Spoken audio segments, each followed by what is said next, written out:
দিছি। এখন দেখো তো সাউন্ড সাউন্ড শোনা যাচ্ছে কিনা দেখো তো। কি লাইভ আসে নাই, সাউন্ড শোনা যাচ্ছে? সাউন্ড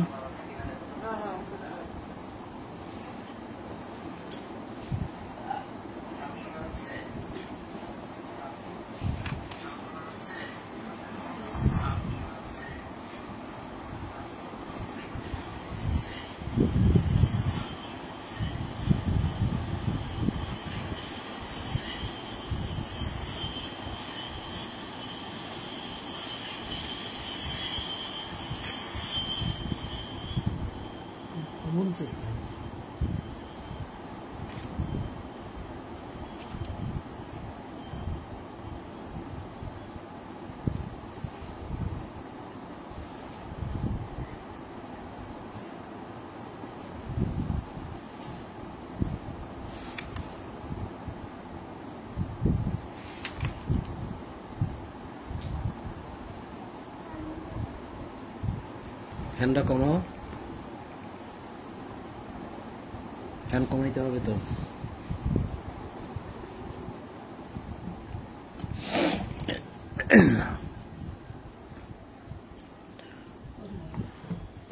একদম বেশি কমাইছে না, উনি তো কষ্ট পাবে।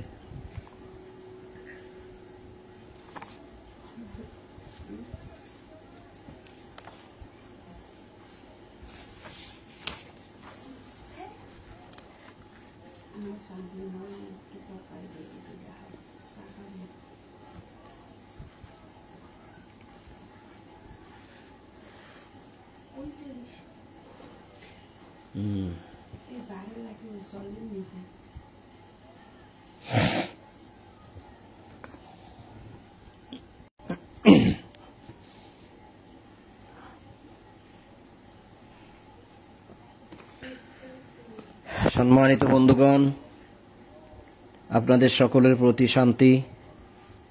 শুরু করছি ঈশার কোরআন পাঠ। সকল প্রশংসা জগৎসমূহের প্রতিপালক আল্লাহর জন্য, সকল পবিত্রতা জগৎসমূহের প্রতিপালক আল্লাহর জন্য। ইলহামদাতা আল্লাহ, আপনি পবিত্র। আমার রব, আমি আপনার আশ্রয় প্রার্থনা করি শয়তানের প্ররোচনা হইতে। আমার রব, আমি আরো আশ্রয় প্রার্থনা করি আমার নিকট উহাদের উপস্থিতি হইতে।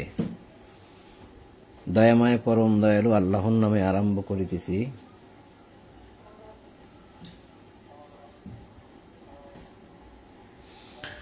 সাতাত্তর নম্বর সূরা মুরসালাতের 29 নম্বর আয়াত থেকে পাঠ শুরু।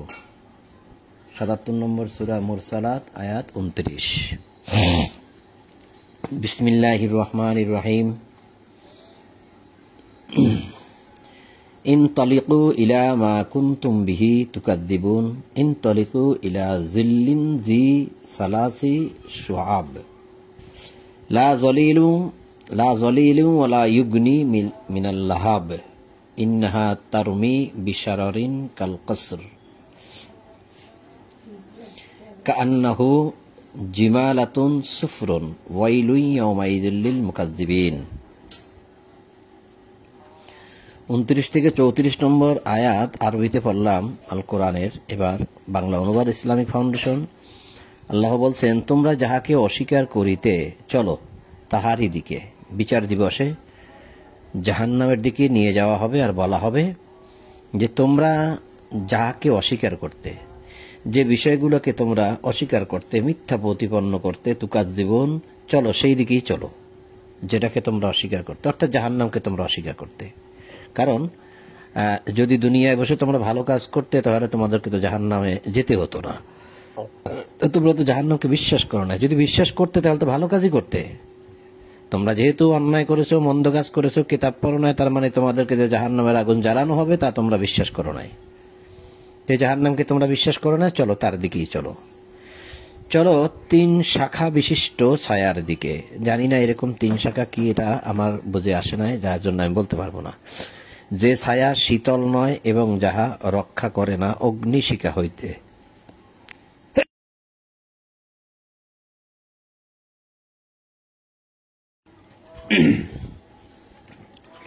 যে ছায়া শীতল নয়, ঠান্ডাও নয়, এবং যাহা রক্ষা করে না অগ্নিশিখা হইতে, ইহা উৎক্ষেপ করিবে বৃহৎ স্ফুলিঙ্গ অট্টালিকা তুল্য। অর্থাৎ উৎক্ষেপ অর্থাৎ নিচের থেকে উপরের দিকে উঠবে যে সমস্ত আগুনের ফুলকি, স্ফুলিঙ্গ, সেগুলো অট্টালিকা তুল্য, মানে বিশাল বিশাল বিল্ডিং এর সমতুল্য। এইরকম আগুনের ফুলকি উৎক্ষেপণ করা হবে, যার মধ্যে জাহান্নামীরা থাকবে।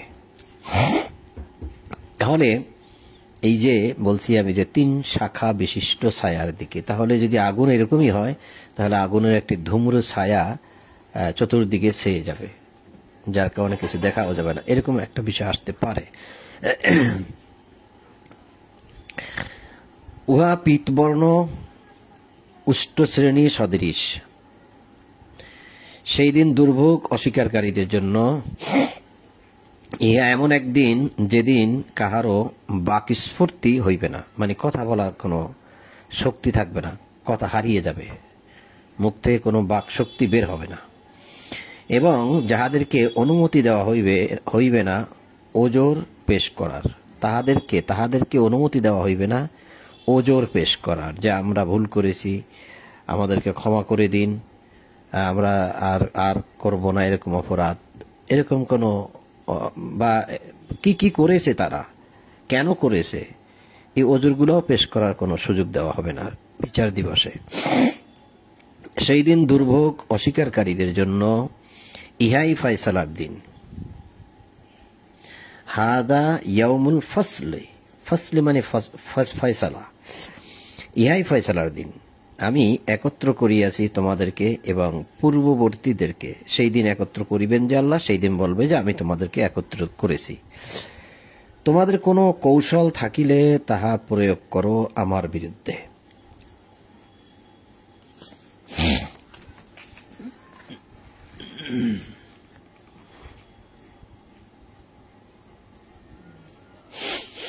সেই দিন দুর্ভোগ অস্বীকারীদের জন্য অবশ্যই মুত্তাকিরা থাকিবে ছায়ায় ও প্রশ্রবণ বহুল স্থানে, এবং তাহাদের বাঞ্ছিত ফলমূলে প্রাচুর্যের মধ্যে, তাহাদের বাঞ্ছিত ফলমূলের প্রাচুর্যের মধ্যে, অর্থাৎ তারা যে চায়, যা কামনা করে, যা তাদের জন্য রয়েছে, সেগুলোর মধ্যে তারা থাকবে। তোমাদের কর্মের পুরস্কার স্বরূপ তোমরা তৃপ্তির সঙ্গে পানাহার করো, পান করো, আহার করো, এটা দুইটা একসাথেই হচ্ছে পানাহার। কিসের জন্য? তোমাদের কর্মের কারণে, কর্মের কারণে। তা আমালুন, আমল, যে আমল তোমরা করেছিলে তার বিনিময়ে তোমরা পান করো, পানাহার করো, আহার করো। এইভাবে আমি সৎকর্মপরায়ণদেরকে পুরস্কৃত করিয়া থাকি। সেই দিন দুর্ভোগ অস্বীকারীদের জন্য।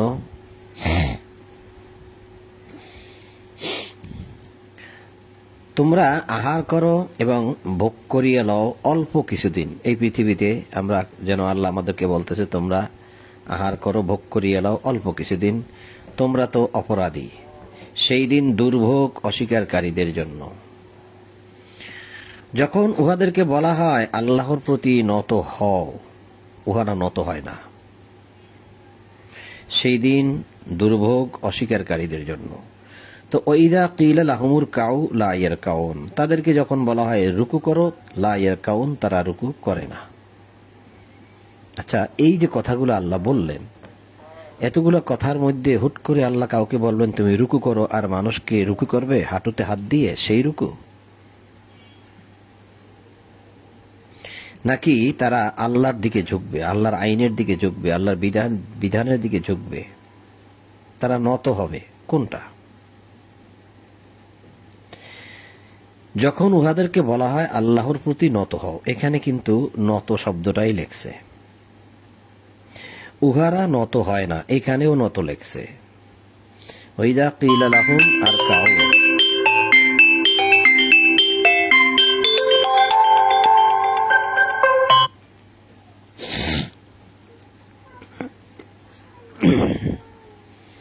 ওইদা কিলা লাহুমুর কাউ লা ইয়ারকাউন,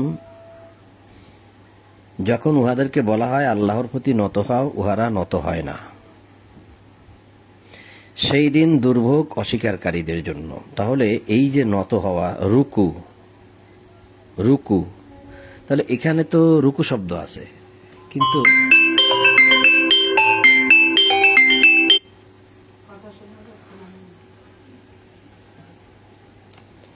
তাহলে এখানেও তো রুকু শব্দ আছে,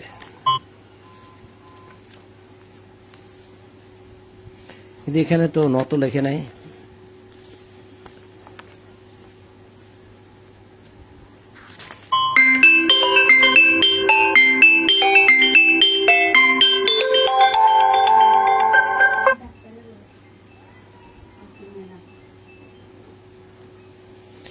এখানে বলা হয়েছে তোমরা সালাত কায়েম করো, জাকাত দাও, যাহারা রুকু করে তাহাদের সঙ্গে রুকু করো।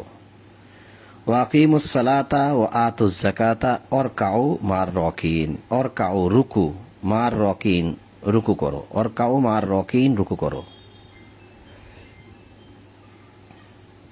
তাহলে দুইবার এখানে অরকাউ রুকু শব্দটা আছে, এই যে রুকু করো, রুকু করো। তো এখানে তো রুকুর শব্দের অর্থ রুকুই দেওয়া হলো, তো এখানে কেন নত দেওয়া হলো না? এখানেও তো নত দেওয়ার কথা ছিল, কিন্তু এইখানে তো ঠিকই নত পাইলাম। সেটা কি? ওয়াইযা কিলা লাহুমুর কাউ লা ইয়ারকাউন, যখন উহাদেরকে বলা হয় আল্লাহর প্রতি নত হও, উহারা নত হয় না। তাহলে বোঝাই যাচ্ছে যে এই যে যারা অস্বীকার করতেছে এরা নত হয় না, এবং তারা কোনো কিছু মানেও না, আমলও করে না, কিতাবও মানে না। এটাই হচ্ছে অনুবাদ সঠিক, যে তাহাদেরকে যখন বলা হয় নত হও, মানে আল্লাহর এই বিধানের দিকে নত হও, আল্লাহর দিকে ঝুঁকে পড়ো, আল্লাহর কথাগুলো মানো, তখন তাহারা মানে না। এটা ছিল মেইন অনুবাদ। সেই দিন দুর্ভোগ অস্বীকারীদের জন্য, সুতরাং উহারা কোরআনের পরিবর্তে আর কোন কথায় বিশ্বাস স্থাপন করিবে? ফাবিআইয়ি হাদিসিম বাদাহু ইউমিনুন, ফাবিআইয়ি হাদিস, হাদিস বলা হয়েছে এখানে, অর্থাৎ সুতরাং উহারা কোরআনের পরিবর্তে আর কোন হাদিসে বিশ্বাস স্থাপন করিবে? কোরআনের পরিবর্তে আর কোন হাদিসে বিশ্বাস স্থাপন করিবে? হাদিস। সুতরাং উহারা কোরআনের পরিবর্তে আর কোন কথায় বিশ্বাস স্থাপন করিবে, মানে কথা হচ্ছে হাদিস, এই যে হাদিস। তো এখন আপনি, আমি, আমরা, এই যারা পৃথিবীতে আছি তারা সবাই জবাব দিয়ে দিলাম কি, যে কোরআনের পরিবর্তে আমরা আরো অনেক হাদিস বিশ্বাস করব। এটাই মূলত দাঁড়ায়। তবে এই হাদিস সম্পর্কে আরো অনেক, এই হাদিস আল কোরআনে অনেক শব্দ আছে হাদিস, এবং হাদিস সম্পর্কে অনেক কথাও আছে, তো আমি সেদিকে যাব না এখন আর। আর দ্বিতীয় কথা, মনটা একটু খারাপ হয়ে গেল যে আমি প্রথমে একটা লাইভ করলাম, মানে শুরু করলাম অনেকক্ষণ, সেটাও দেখলাম যে কোনো সাউন্ড নাই। অনেকক্ষণ চলার পর আমি জিজ্ঞাসাও করলাম সাউন্ড আসতেছে কিনা, লোকেরা কেউ বলতে পারতেছে না, তার মানে আমার কথাই শোনে না। শেষ পর্যন্ত আবার ওটা কেটে দিলাম। আর এখন একটা কল আসতেছে, ঘন ঘন একটা কল আসতেছে, কেটে দিচ্ছি, তারপরও ব্যাক কলের মতো কলটা করতেই আছে, কি করবো বলেন? তো মনটা এই জন্য খুবই খারাপ। পরে আবার মোবাইল রিস্টার্ট দিলাম, রিস্টার্ট দিয়ে আবার নতুন করে শুরু করলাম। তো এখন আবার কল একটা আসতেছে, এমনভাবে আমি কলটা ধরবো কিভাবে, রিসিভ করবো কিভাবে, মহাবিপদ। কেটে দিচ্ছি, তারপরেও করে।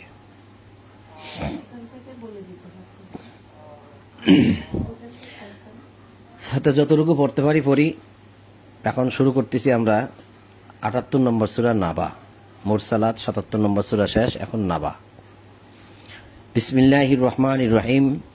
আম্মা ইয়াতাসাআলুন আনিন নাবাইল আযীম আল্লাযী হুম ফীহি মুখতালিফুন কাল্লা সায়ালামুনা সুম্মা কাল্লা সায়ালামুন আলাম নাজআলিল আরদা মিহাদা ওয়াল জিবালা আওতাদা ওয়া খালাকনাকুম আজওয়াজা ওয়া জাআলনা নাওমাকুম সুবাতা ওয়া জাআলনাল লাইলা লিবাসা ওয়া জাআলনান নাহারা মাআশা।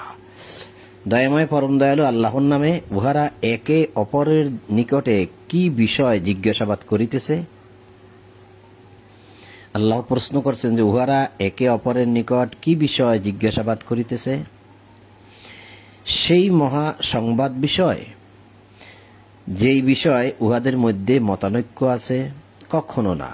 উহাদের ধারণা অবাস্তব, উহা শীঘ্র জানিতে পারিবে। আবার বলি, কখনোই না, উহারা অচিরেই জানিবে। আমি কি করি নাই ভূমিকে শয্যা, পর্বতসমূহকে কিলক? আমি সৃষ্টি করিয়াছি তোমাদেরকে জোড়ায় জোড়ায়, তোমাদের নিদ্রাকে করিয়াছি বিশ্রাম। জালনা নাওমাকুম সুবাতা। এই সুবাতা শব্দটা দেখেন, এটা 25 নম্বর সূরা ফুরকানের 47 নম্বর আয়াতেও আছে সুবাতা। এই আবার দেখবেন যেখানে শনিবার লেখা আছে সেখানেও কিন্তু এই সাব্দ, এই শব্দটা মূলত সাব্দ, তার মানে বিশ্রাম। যদিও এই বিষয়ে আমি ব্যাখ্যা আলোচনায় গেলে অনেক সময় লাগবে, যাব না। তোমাদের নিদ্রাকে করিয়াছি বিশ্রাম, করিয়াছি রাত্রিকে আবরণ। ওয়াজআলনা লাইলা লিবাস, লিবাস আবরণ। লিবাস পরলে যেমন আমার শরীর ঢেকে যায় একটি আবরণের কারণে, আর শরীর দেখা যায় না, ঠিক আল্লাহ রাতকেও সেটার সাথে তুলনা করেছেন, তার সাথে যে রাতের কারণেই তোমরা একজন আরেকজনকে দেখতে পাও না বা দূরে কিছু দেখা যায় না, সেটাও একটা আবরণ। এবং করিয়াছি দিবসকে জীবিকা আহরণের সময়।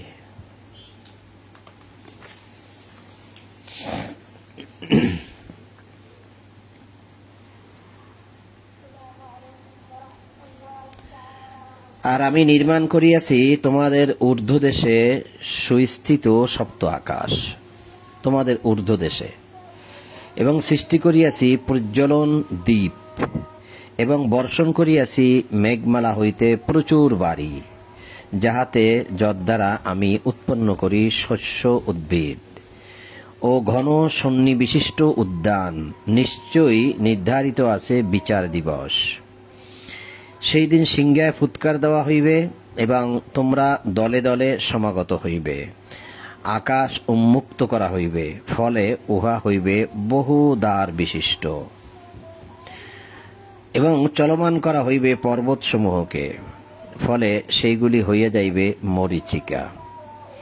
নিশ্চয়ই জাহান্নাম ওত পাতিয়া রহিয়াছে, জাহান্নাম ওত পাতিয়া রহিয়াছে। ইন্না জাহান্নামা কানাত মিরসাদা, জাহান্নাম ওত পাতিয়া রহিয়াছে সীমালঙ্ঘনকারীদের প্রত্যাবর্তন স্থল। সেখানে উহারা যুগ যুগ ধরিয়া অবস্থান করিবে, সেখানে উহারা আস্বাদন করিবে না সত্য না কোনো পানীয়। মানে শৈত্য প্রবাহ বলতে একটা বিষয় আছে, এটা কি? সেটাই যে শৈত্য, অর্থাৎ অতিরিক্ত ঠান্ডা। ফুটন্ত পানি ও পুষ ব্যতীত, তার মানে তারা সেখানে আস্বাদন করিবে না শৈত্য, ঠান্ডা, না কোনো পানি। তাদেরকে পানিও দেওয়া হবে না। তার কি দেওয়া হবে? ফুটন্ত পানি দেওয়া হবে, পুষ দেওয়া হবে। ইহাই উপযুক্ত প্রতিফল জাহান্নামীদের জন্য।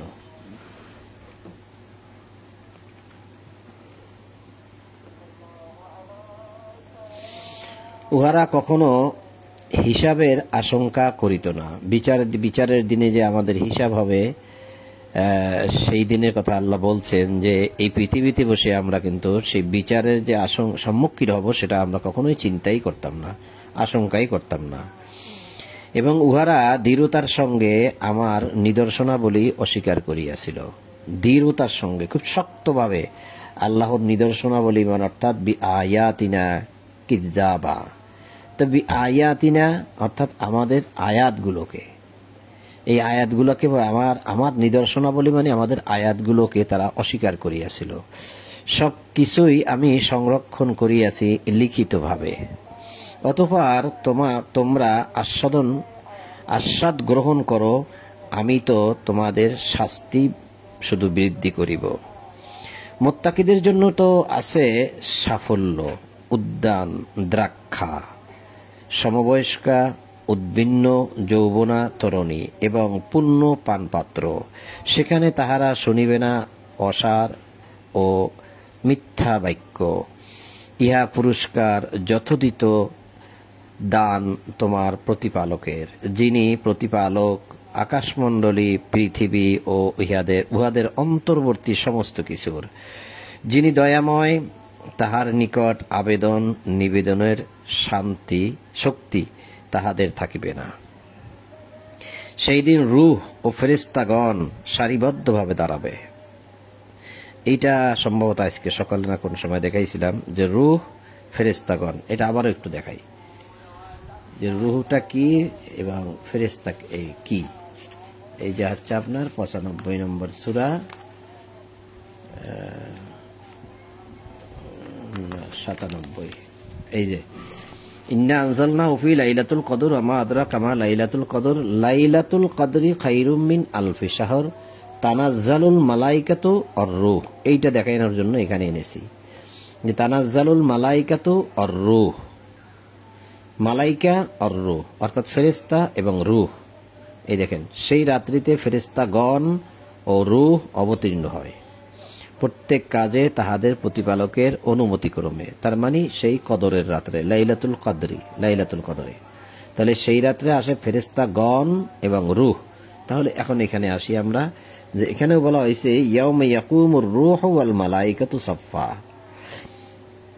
সেই দিন রূহ ফেরেশতাগণ সারিবদ্ধভাবে দাঁড়াবে দয়াময় যাহাকে।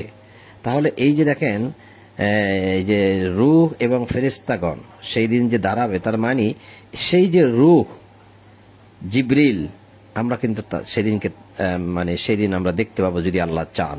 যদি আল্লাহ চান তাহলে জিবরিলকে সেদিন দেখা যাবে। সাথে ফেরেশতাগণও দাঁড়াবে সারিবদ্ধভাবে পাবে, মানে সফান সারিবদ্ধভাবে দাঁড়াবে। তারপরে বলছে দয়াময় যাহাকে অনুমতি দিবেন তিনি ব্যতীত কেউ কোনো কথাই বলতে পারবে না। দেখেন, দয়াময় যাহাকে অনুমতি দিবেন সে ব্যতীত অন্যেরা কথা বলিবে না এবং সে যথার্থ বলিবে। এই দিবস সুনিশ্চিত, অতএব যাহার ইচ্ছা সে তাহার প্রতিপালকের শরণাপন্ন হোক।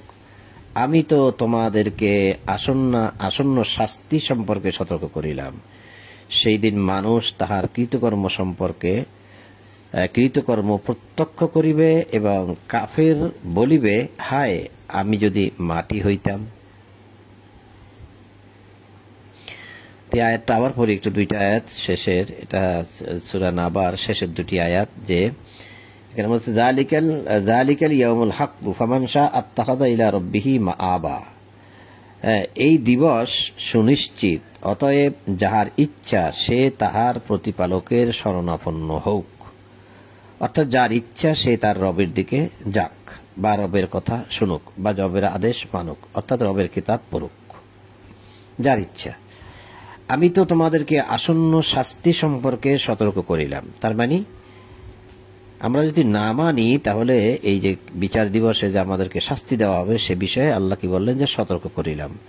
সেই দিন মানুষ তাহার কৃতকর্ম প্রত্যক্ষ করিবে এবং কাফের বলিবে, কৃতকর্ম প্রত্যক্ষ করিবে মানে যা কাজকর্ম করেছে, এখানে ভালো করেছে না মন্দ করেছে সব সেই দিন সে দেখবে। কাফের বলিবে, হায় আমি যদি মাটি হইতাম, মানে আমি যদি মাটির সাথে মিশে যাইতাম তাহলে আমাকে আর পাওয়া যেত না, এই বিচারের সম্মুখীন হওয়া লাগতো না, এই কষ্ট আমাকে আর ভোগ করা লাগতো না। বিষয়টা এরকম। তা সূরা নাবা শেষ করলাম, এবার আমরা সূরা নাজিয়াতে যাচ্ছি। ৭৯ নম্বর সূরা নাজিয়াত। বিসমিল্লাহির রহমানির রহিম। ওয়ান্নাজিয়াতি গারকান ওয়ান্নাশিতাতি নাশতা ওয়াসসাবিহাতি সাবহান ফাসসাবিকাতি সাবকা। দয়াময় পরম দয়ালু আল্লাহর নামে শপথ, তাহাদের যাহারা নির্মমভাবে উৎপাটন করে এবং যাহারা মৃদুভাবে বন্ধন মুক্ত করিয়া দেয় এবং যাহারা তীব্র গতিতে সন্তরণ করে আর যাহারা দ্রুত বেগে অগ্রসর হয়। কি বুঝলাম আমরা? নাজিয়াতে গরকন, যাহারা নির্মমভাবে উৎপাটন করে অর্থাৎ জান কবজ করে নির্দয়ভাবে। এমনকি অন্য আয়াতে আমরা দেখতে পাচ্ছি যদি যায় সেখানে যে চেহারায় মারবে, আঘাত করবে, পিঠে আঘাত করে করে তারপরে জান কবজ করে, এরা হচ্ছে নির্মমভাবে উৎপাটন করবে। এবং বলা হয়েছে যে অন্নাশিতাতি নাশতা, এবং যাহারা মৃদুভাবে বন্ধন মুক্ত করিয়া দেয়। আর অর্থাৎ ভালো মানুষের এই যে মানে আত্মাটা তারা খুব সুন্দরভাবে এমনভাবে মৃদুভাবে বন্ধন মুক্ত করে দেয় যে এতে করে তাদের কোনো কষ্ট হয় না। তো এটা নিয়ে কি করে তারা? যাহারা তীব্র গতিতে সন্তরণ করে চলে যায়, খুব তীব্র গতিতে, দ্রুত গতিতে, আর যাহারা দ্রুত বেগে অগ্রসর হয়।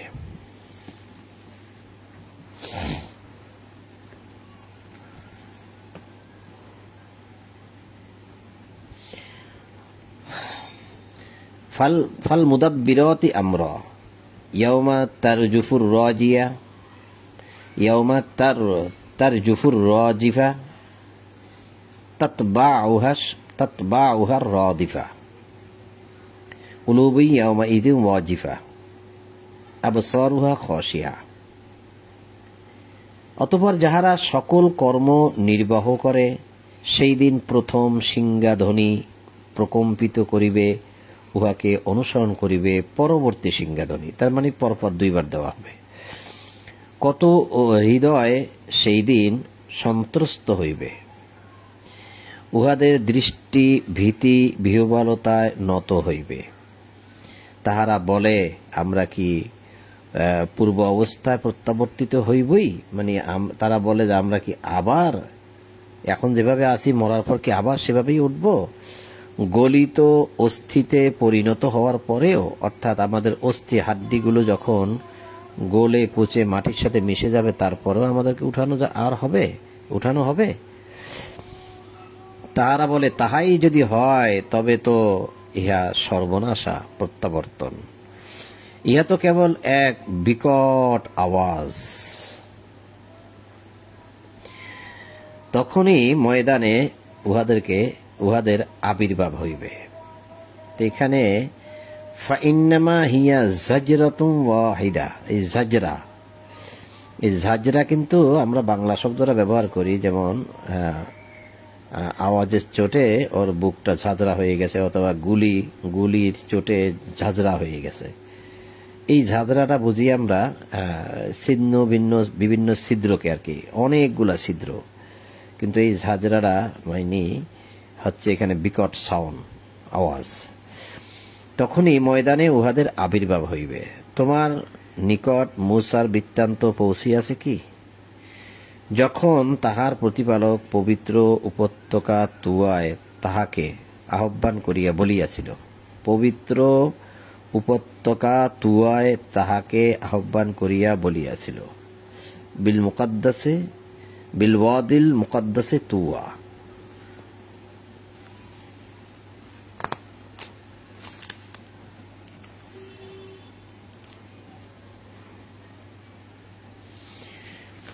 ফেরাউনের নিকট যাও, সে তো সীমালঙ্ঘন করিয়াছে, এবং বলো, তোমার কি আগ্রহ আছে যে তুমি পবিত্র হও? অর্থাৎ শব্দটা হবে পরিশুদ্ধ হও। এই যে তাজাক্কা, অর্থাৎ তোমার কি পরিশুদ্ধ হওয়ার আগ্রহ আছে? জীবনের যে অপরাধগুলো আছে তা থেকে পরিশুদ্ধ হতে হবে। যতগুলো অপরাধ সে করেছে, এই যে তগা, সে সীমালঙ্ঘন করেছে, তো সে তো জীবনভর সীমালঙ্ঘন করেছে, তার তো পাপের শেষ নাই, তাহলে তার কি পরিশুদ্ধ হইতে হবে না? সে কি ওই পাপ নিয়ে, ওই কলুষিত আত্মা বা পাপযুক্ত আত্মা নিয়ে কি সে চলে যাবে, মরতে চায়, নাকি সে পরিশুদ্ধ হইতে চায়? তো পরিশুদ্ধ হইতে গেলেই তো একমাত্র আল্লাহর কিতাবকে মেনে নিতে হবে, মুসাকে মেনে নিতে হবে, হারুনকে মেনে নিতে হবে, এই তো। তাহলে এবং বলো, তোমার কি আগ্রহ আছে যে তুমি পরিশুদ্ধ হবে বা পরিশুদ্ধ হও? আর আমি তোমাকে তোমার প্রতিপালকের দিকে পথ প্রদর্শন করি, যাহাতে তুমি তাহাকে ভয় করো। মুসা বলল ফেরাউনকে যে আমি তোমাকে তোমার প্রতিপালকের দিকে পথ প্রদর্শন করি, যাহাতে তুমি তাহাকে ভয় করো। অতঃপর সে উহাকে মহা নিদর্শন দেখাইল। অতঃপর সে মানে মুসা উহাকে মানে ফেরাউনকে মহা নিদর্শন দেখাইল। এই মহা শব্দের আরবিটা হচ্ছে কুবরা, মানে কাবারা শব্দকে আসছে, মানে কবির, কাবারা, আকবার, এই শব্দটা কুবরা। কিন্তু সে অস্বীকার করিল, ফেরাউন অস্বীকার করিল এবং অবাধ্য হইল।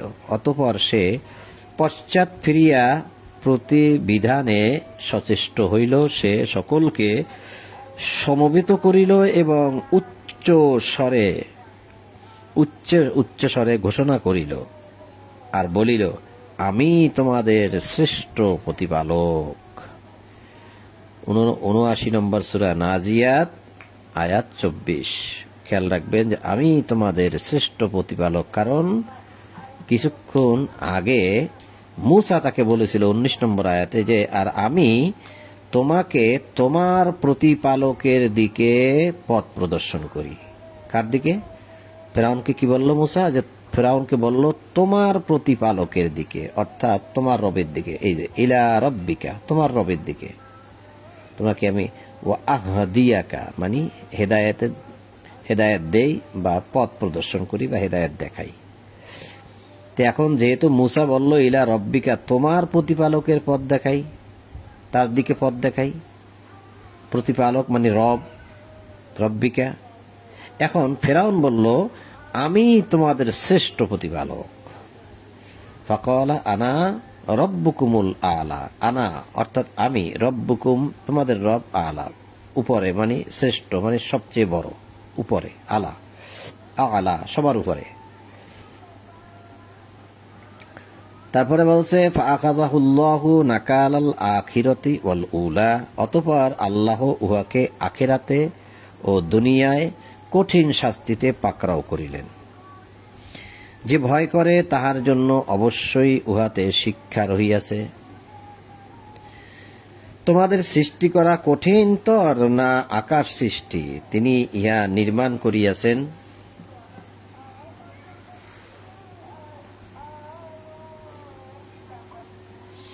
তিনি ইহার ছাদকে সুউচ্চ করিয়াছেন ও সুবিন্যস্ত করিয়াছেন, আর তিনি ইহার রাত্রিকে করিয়াছেন অন্ধকারাচ্ছন্ন এবং প্রকাশ করিয়াছেন ইহার সূর্যালোক, এবং পৃথিবীকে ইহার পর বিস্তৃত করিয়াছেন। বিস্তৃত বলতে সমতল। তিনি উহা হইতে বহির্গত করিয়াছেন উহার পানি ও তৃণ, তৃণভোজ মানে তৃণ মানে ঘাস, আরো আছে লতাপাতা, এবং পর্বতকে তিনি দৃঢ়ভাবে প্রথিত করিয়াছেন মানে শক্তভাবে মজবুতভাবে তিনি গেঁথে রেখেছেন। এই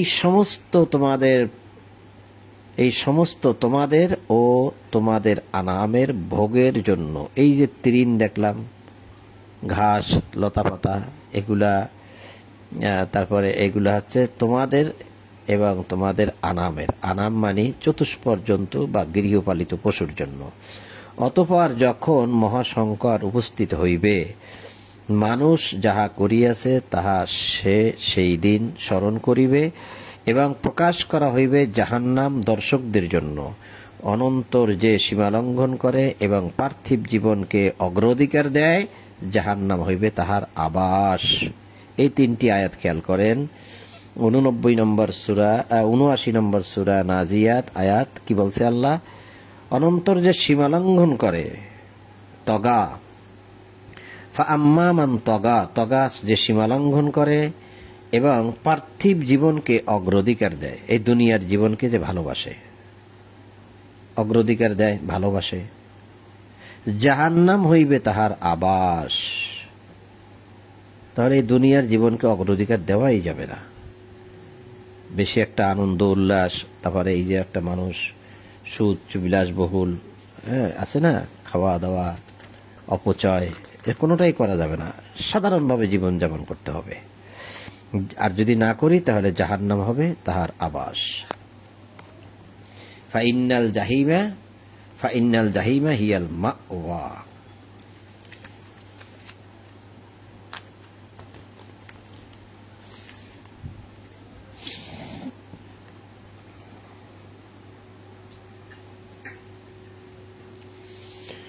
পক্ষান্তরে যে প্রতিপালকের সম্মুখে উপস্থিত হওয়ার ভয় রাখে এবং প্রবৃত্তি হইতে নিজেকে বিরত রাখে, প্রবৃত্তি নিজের কামনা বাসনা হইতে মানে নফস, অনাহান নফসা আনিল হাওয়া, এই যে হাওয়া, নিজের প্রবৃত্তি নিজের খেয়াল খুশি হইতে কি করে?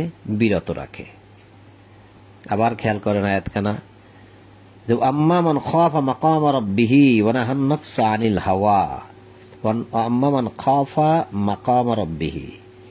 পক্ষান্তরে যে স্বীয় প্রতিপালকের, নিজের প্রতিপালকের সম্মুখে উপস্থিত হওয়াকে ভয় রাখে, যে আমার সৌরভের সামনে আমাকে দাঁড়াইতে হবে, এবং প্রবৃত্তি হইতে নিজেকে বিরত রাখে, অর্থাৎ নিজের খেয়াল খুশি হইতে। হাওয়া, আনিল হাওয়া, হাওয়া শব্দের অর্থ খেয়াল খুশি বা প্রবৃত্তি, কামনা বাসনা, এইটা আর কি, যে সে নিজেকে নিজের প্রবৃত্তি হইতে বিরত রাখে। জান্নাতি হইবে তাহার আবাস, ফাইনাল জান্নাতা হিয়াল মাওয়া। ওখানে দেখছি আমরা ফাইনাল জাহিমা হিয়াল মাওয়া, এখানে হচ্ছে ফাইনাল জান্নাতা হিয়াল মাওয়া। তাহলে যে নিজেদের পিছনের আয়াতে আমরা দেখছি যারা দুনিয়ার জীবনকে অগ্রাধিকার দেয়, জাহান্নাম হইবে তাহাদের আবাস, ফাইনাল জাহিমা হিয়াল মাওয়া। আর এখানে বলছে যে তার রবের সামনে দাঁড়ানোকে ভয় করে, যে দাঁড়াইতে হবে, এবং প্রবৃত্তি হইতে নিজেকে বিরত রাখে, অর্থাৎ নিজের খেয়াল খুশি থেকে নিজে বিরত রাখে, যে আমি যেটা মনে চাইলো সেটাই করলাম, যেটা মনে চাইলো সেটাই বললাম, যেদিকে মন চাইলো সেদিকেই গেলাম, আর যেটা খেতে ইচ্ছা করলো সেটাই খেলাম, যেটা মানতে ইচ্ছা করলো সেটাই মানলাম। এই যে নিজের একটা খেয়াল খুশি, এগুলো থেকে যে দূরে থাকে, বিরত থাকে, জান্নাত হইবে তাহার আবাস। তাহলে আমরা নিজেরা খেয়াল খুশি মতো চলতে পারি না। আমাদের খেয়াল খুশি মতো চলার আগে ভাবতে হবে আল্লাহ আমাদের জন্য এই চলার মধ্যে কি কি বিধান দিয়েছেন, সেই বিধানগুলো কিতাবের মধ্যেই আছে, কিন্তু আমরা কিতাব থেকে সেই বিধানগুলো নেই না। জান্নাত হইবে তাহার আবাস, যে খেয়াল খুশি থেকে বিরত থাকে। উহারা তোমাকে জিজ্ঞাসা করে কিয়ামত সম্পর্কে, উহা কখন ঘটিবে, ইহার আলোচনার সঙ্গে তোমার কি সম্পর্ক? আল্লাহ রসুলকে বলতেছেন, তারা যে জিজ্ঞাসা করে যে কিয়ামত কখন হবে, তুমি বলো। এখন আল্লাহ রসুলকেই বলতেছে যে তারা কেন জিজ্ঞাসা তোমাকে, কিয়ামতের সঙ্গে তোমার সম্পর্ক কি? তোমাকে পাঠাইছি, তুমি এই কিতাব দিয়েছি, তুমি মানুষকে কিতাবখানা পৌঁছাইয়া দিবে, এই তো। তাহলে এটা তারা কেন জিজ্ঞেস করে? ইহার পরম জ্ঞান আছে তোমার প্রতিপালকেরই নিকট। কিয়ামত কখন হবে, কিভাবে হবে, সব এই জ্ঞান কার কাছে আছে? রব্বিকা, তোমার রবের নিকট, তোমার প্রতিপালকের নিকট। যে উহার ভয় রাখে, তুমি কেবল তাহার সতর্ককারী। যে কিয়ামতকে ভয় করে, পরকালকে ভয় করে, বিচারকে ভয় করে, জাহান্নামকে ভয় করে, তুমি তার জন্য সতর্ককারী, আর যে ভয় করে না তার জন্য নয়। যেই দিন উহারা ইহা প্রত্যক্ষ করিবে, সেই দিন উহাদের মনে হইবে যেন উহারা পৃথিবীতে মাত্র এক সন্ধ্যা অথবা এক প্রভাত অবস্থান করিয়াছে। অর্থাৎ এই যে দিনটা, এই দিনটা এত বড় লম্বা হবে, সেই বিচারের দিনটা এত লম্বা হবে, অনেক দিন পর তাদের কাছে মনে হবে যে একদিন হলো। তো তাই যদি হয়, তাহলে আমরা পৃথিবীতে কতক্ষণ ছিলাম? এক সন্ধ্যা। ওই দিনের হিসাব করলে এক সন্ধ্যা মানে সামান্য একটুখানি সময়, অথবা এক প্রভাত মানে সকাল, সামান্য। এই যে আমরা পৃথিবীতে কেউ 80, 90, 100 বছর বাঁচি, এটা আমার কাছে মনে হবে এক প্রভাত মানে সকালের সামান্য একটু সময়, অথবা সন্ধ্যার সামান্য একটু সময় আমরা বেঁচেছিলাম, এটাই মনে হবে। কারণ সেই বিচারের দিনটা তো অনেক লম্বা হবে, এতটাই লম্বা হবে যে একটা শিশু যদি দাঁড়িয়ে থাকে বিচারের কার্যালয়, ওখানে যাইতে যাইতে সে বৃদ্ধ হয়ে যাবে। সূরা মুজাম্মিলে আল্লাহ বলেছে কথাটা 17 নম্বর আয়াতে। আমি অনেকবার দেখাইছি আপনাদেরকে, আরো একবার দেখাই, এখানে সবাই তো আর শোনে নাই।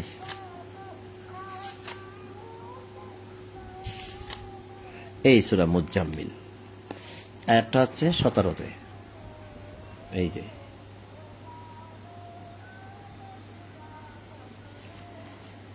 অতএব যদি তোমরা কুফরি করো, তবে কি করিয়া আত্মরক্ষা করিবে সেই দিন, যেই দিনটি কিশোরকে পরিণত করিবে বৃদ্ধে। কিশোরকে পরিণত করিবে বৃদ্ধে, সেই দিন। কিশোর, একটা ছোট বালক যদি দাঁড়িয়ে থাকে, মনে করেন সে এখন এই কিয়ামতের আগ মুহূর্তে মারা গেল, তা তার বিচারটাও তো পরে হবে। তাহলে সে দাঁড়িয়ে থাকতে থাকতে ওই বিচারের শেষ পর্যায়ে যখন যাবে, যাইতে যাইতে সে বৃদ্ধ হয়ে যাবে। এটা বোঝাচ্ছেন আল্লাহ, যে সেই দিন কিভাবে তোমরা আত্মরক্ষা করিবে। তো এইখানেও আমরা দেখতে পেলাম আল্লাহ বলছেন যে সেই দিন উহারা ইহা প্রত্যক্ষ করিবে, এই জাহান্নাম। সেই দিন উহাদের মনে হইবে যেন উহারা পৃথিবীতে মাত্র এক সন্ধ্যা অথবা এক প্রভাত অবস্থান করিয়াছে। এখানে বলা হয়েছে ইল্লা আশিয়াতান আও দুহাহা। আশিয়া মানি ঈশা মানে সন্ধ্যার পরের অংশটা মানে সন্ধ্যা আর কি, সন্ধ্যা থেকে স্টার্ট হয় মূলত। তবে এরা মতভেদ যেহেতু ভিন্ন আছে, এক শ্রেণী বলছেন যে এরা ঈশা থেকেই হয়, সন্ধ্যা থেকেই হয়, আর এক শ্রেণী বলছেন না সন্ধ্যার পরে ঈশা। দুইটা মতভেদ আছে, যাক সেদিকে আমি না গেলাম এখন। আও দুহাহা অর্থাৎ এই যে এটা মানে দুহা মানে পূর্বাহ্ন, পূর্বাহ্ন বলা হয়, আবার দুহা মানে পূর্বাহ্ন। এই পূর্বাহ্নর আর একটা অর্থ হয়েছে প্রভাত, অর্থাৎ সেই ফজর থেকে শুরু করে এই দুপুর প্রায় 11টা-12টা পর্যন্ত এই সময়টাকে বলা হয় পূর্বাহ্ন। আর সেই 12টা থেকে শুরু করে আপনার 2টা পর্যন্ত, বা 2টা-3টা পর্যন্ত এই সময়টাকে বলা হয় মধ্যাহ্ন। আর সেই 2টা-3টার পর থেকে একদম মানে এই সন্ধ্যা পর্যন্ত ওই সময়টাকে বলা হয় পূর্বাহ্ন, মধ্যাহ্ন, একটা হচ্ছে অপরাহ্ন, ওটাকে বলা হয় অপরাহ্ন। তো সম্মানিত বন্ধুগণ, আজ আর নয়, 79 নম্বর সূরা নাজিয়াত আমরা শেষ করলাম। আয়াত ছিল 46। তো আমি ভাবছিলাম আর একটু পড়বো, কিন্তু মনটা যেহেতু একটু ভালো লাগতেছে না, তো থাক আজকে আর না পড়ি, ইনশাল্লাহ পরবর্তীতে আল্লাহ বাসায় রাখলে আরো পড়া যাবে। পরবর্তীতে 80 নম্বর সূরা আবাসা, আবাসা ভুরু কুঞ্চিত, এখান থেকে আমরা শুরু করবো ইনশাল্লাহ। তো আপনাদের সকলের প্রতি শান্তি, সালামুন আলাইকুম, এবং সকল প্রশংসা জগৎ সমূহের প্রতিপালক আল্লাহর জন্য, এই বলেই আজ ঈশার কোরআন পাঠ এখানেই সমাপ্ত করলাম। আলহামদুলিল্লাহি রাব্বিল আলামিন।